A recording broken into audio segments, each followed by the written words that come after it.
Hello everyone. इस lecture में हम डेडलॉक के बारे में डिस्कस करेंगे। इसमें जो टॉपिक कवर है वो डिफाइनिंग डेडलॉक और सिस्टम मॉडल है। तो सबसे पहले हम डेडलॉक को डिफाइन कर दें। Deadlock is a situation where a set of concurrent processes are permanently blocked. एक मल्टी प्रोग्रामिंग सिस्टम में डेडलॉक वह सिचुएशन है जहां पर कई प्रोसेस एक साथ एग्जीक्यूट हो रही हों और उनमें से कुछ प्रोसेसेस परमानेंटली ब्लॉक्ड हो जाएं। मतलब कि कुछ प्रोसेसेस का समूह है जो रुक जाए, अब आगे एग्जीक्यूट ना हो किसी वजह से। अभी वो वजह हम बताते हैं आगे। In a deadlock, processes never finish executing and system resources are tied up, preventing other jobs from starting. तो जो भी डेडलॉक में प्रोसेसेस होती हैं वो कभी फिनिश नहीं होती हैं और वो जो रिसोर्स ऑक्युपाइड किए होते हैं उनकी वजह से जो अन्य प्रोग्राम एग्जीक्यूट होना चाहते हैं वो भी स्टार्ट नहीं हो पाते। डेडलॉक के लिए जो नेसेसरी कंडीशंस हैं वो क्या हैं? A deadlock situation can occur if the following four conditions hold simultaneously in a system, and these conditions are mutual exclusion, hold and wait, no preemption and circular wait. Mutual exclusion means कि कोई process है वो किसी resource को अगर use करेगी system के resource को तो अकेले करेगी। मतलब mutual exclusion means A process will utilize a system resource in a mutually exclusive manner. यानी कि a process will use a system resource alone. मतलब when a process is using a system resource, no other process can use that resource at the same time. जब वो process release करेगी तब कोई use करे, ये म्यूचुअल एक्सक्लूजन है। मान लीजिए किसी प्रोसेस P1 ने प्रिंटर को ले लिया है तो प्रिंटर को वो तब तक नहीं रिलीज करेगा, प्रिंटर को वो अकेले यूज करेगा, दो के साथ यूज किसी के साथ यूज नहीं करेगा। होल्ड एंड वेट क्या होता है?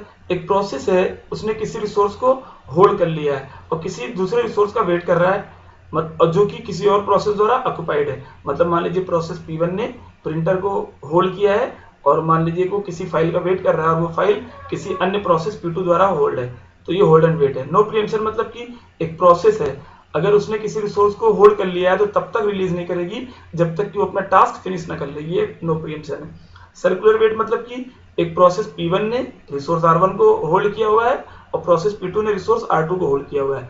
P1 R2 का वेट कर रहा है और P2 R1 का वेट कर रहा है, ये क्या है? सर्कुलर वेट है। इस डायग्राम में हमने डेडलॉक को दिखाया है। दो प्रोसेसेस यहाँ पे हमने P1 और P2 लिया है। P1 P2 प्रोसेसेस हैं क्योंकि प्रोसेसेस को हम लोग सर्किल में दिखाते हैं और हम रिसोर्सेज को रेक्टेंगल में दिखाते हैं, अतः यहाँ पे R1 और R2 क्या है? रिसोर्सेज है। तो एरो के जो एरो हैं ये बताएंगे, एरो की डायरेक्शन ये बताएगी कि प्रोसेस ने रिसोर्स को होल्ड किया हुआ है कि रिक्वेस्ट किया हुआ है। अगर एरो रिसोर्स से प्रोसेस की तरफ है तो प्रोसेस ने रिसोर्स को होल्ड किया हुआ है, और एरो अगर प्रोसेस से रिसोर्स की तरफ है तो प्रोसेस ने रिसोर्स को रिक्वेस्ट किया हुआ है। अब यहाँ पर प्रोसेस P1 ने R1 को होल्ड किया हुआ है और P2 ने R2 को होल्ड किया हुआ है। P1 ने R2 को रिक्वेस्ट किया हुआ है और P2 ने R1 को रिक्वेस्ट किया हुआ है। अब P1 जब तक अपना काम फिनिश नहीं कर लेगी R1 को नहीं छोड़ेगी और P2 जब तक अपना काम फिनिश नहीं कर लेगी R2 को नहीं छोड़ेगी। यानी कि क्या चल रहा है यहाँ पर नो प्रीएम्पशन चल रहा है। और म्यूचुअल एक्सक्लूजन भी है क्योंकि P1 R1 को P2 के साथ शेयर नहीं कर सकती और P2 R2 को P1 के साथ शेयर नहीं कर सकता, ये क्या है? म्यूचुअल एक्सक्लूजन है। होल्ड एंड वेट आपको दिख ही रहा है, P1 ने R1 को लिया हुआ है, R2 का वेट कर रहा है, और P2 ने R2 को लिया हुआ है, R1 का वेट कर रहा है, ये सर्कुलर वेट हो गया। तो चारों कंडीशन यहाँ पर एक साथ अकर हो गई हैं, इसलिए P1 और P2 अब आगे एग्जीक्यूट नहीं हो पाएंगी क्योंकि P1 तब तक R1 को नहीं छोड़ेगा जब तक कि P1 का काम फिनिश ना हो जाए, और आप P1 फिनिश तब तक नहीं होगा जब तक उसको R2 नहीं मिलेगा, और P2 R2 को तब तक नहीं छोड़ेगा जब तक P2 फिनिश ना हो जाए, और P2 R2 को तब तक नहीं छोड़ेगा जब तक उसको R1 ना मिलेगा। तो यहाँ पे P1 और P2 दोनों क्या हो जाएंगी? डेडलॉक में चली जाएंगी। मान लीजिए एक एग्जांपल के तौर पर कि एक फाइल है फ्लॉपी में और एक प्रिंटर है। हमारे सिस्टम में दो रिसोर्स हैं, एक फ्लॉपी में एक फाइल और एक प्रिंटर, और दो प्रोसेस P1 और P2 में दोनों को प्रिंट आउट निकालना है, और जो प्रिंट आउट निकालना है वो फाइल फ्लॉपी में है।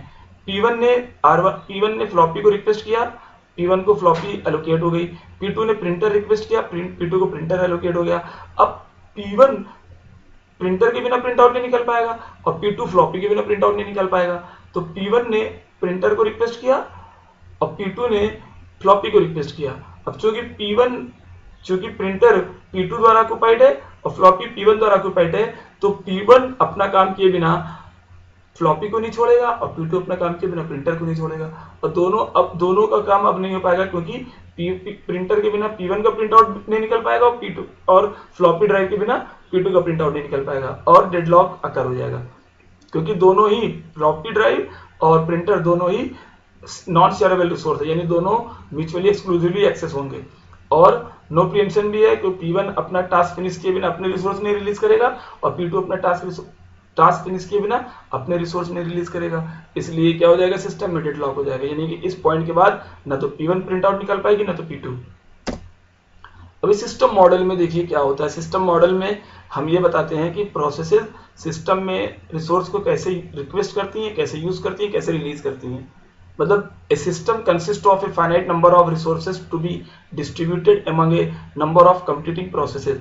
एक सिस्टम में ढेर सारे रिसोर्सेज होते हैं जो कि ढेर सारी कंप्यूटिंग प्रोसेस को डिस्ट्रीब्यूट किए जाते हैं, मतलब जो प्रोसेसेस रन कर रही होती है उनको डिस्ट्रीब्यूट किए जाते हैं। The resources are partition into several types. Resources बहुत सारे टाइप में, कैटेगरी में पार्टीशन होते हैं। Each consisting of some number of identical instances. हर टाइप के पास कुछ ना कुछ इंस्टेंस होती है, कुछ ना कुछ नंबर ऑफ इंस्टेंस होती हैं। जैसे हमने कहा प्रिंटर एक टाइप है, तो प्रिंटर टाइप के हमारे सिस्टम में 3 रिसोर्स हैं, तो हम बोलेंगे प्रिंटर टाइप के 3 रिसोर्स हैं। एक मान लीजिए सीपीयू एक टाइप है और हमारे सिस्टम में 2 सीपीयू हैं, तो हम बोलेंगे सीपीयू टाइप के 2 रिसोर्स हैं। ऐसा if a system has 2 CPUs, then the resource type CPU has 2 instances. Similarly, the resource type printer may have 5 instances. A process must request a resource before using it and must release the resource after using it. एक process use करने से पहले resource को request करेगी और use करने के बाद रिसोर्स को रिलीज कर देगी। A process may request as many resources as it requires to carry out its designated task. एक प्रोसेस जितने रिसोर्स चाहे अपने टास्क को फिनिश करने के लिए रिक्वेस्ट कर सकती है। Obviously the number of resources requested may not exceed the total number of resources available in the system, but ये रिक्वेस्ट अवेलेबल रिसोर्स के नंबर से ज्यादा नहीं हो सकती है। मतलब अगर 5 प्रिंटर मेरे पास अवेलेबल है सिस्टम में, तो कोई भी प्रोसेस 5 प्रिंटर से ज्यादा रिक्वेस्ट नहीं कर सकती, मतलब 6 प्रिंटर रिक्वेस्ट नहीं कर सकती कोई भी process. Under the normal mode of operation, a process may utilize the resource in only the following sequence. Normal mode में कोई भी प्रोसेस इस सीक्वेंस में रिसोर्स यूज करेगी। पहला है रिक्वेस्ट द रिसोर्स, दूसरा यूज द रिसोर्स, तीसरा रिलीज द रिसोर्स। यानी प्रोसेस रिसोर्स को रिक्वेस्ट करेंगी, उसका यूज करेंगी, फिर रिलीज कर देंगी। अगर प्रोसेस ने रिसोर्स रिक्वेस्ट किया ऑपरेटिंग सिस्टम से, रिसोर्स करंटली अवेलेबल है, तो ऑपरेटिंग सिस्टम प्रोसेस को रिसोर्स अवेलेबल करा देगा। और करंटली अवेलेबल नहीं है, यानी कोई और प्रोसेस यूज कर रहा हो रिसोर्स को, तो जो प्रोसेस ने रिसोर्स रिक्वेस्ट किया है उसको वेट करना पड़ेगा जब तक कि जो प्रोसेस रिसोर्स यूज कर रही है उसको रिलीज ना कर दे। फिर जब ग्रांट हो जाएगा रिसोर्स तो उसको यूज किया जाएगा और फिर यूज करने के बाद रिलीज कर दिया जाएगा। इस लेक्चर में इतना ही। Thank you.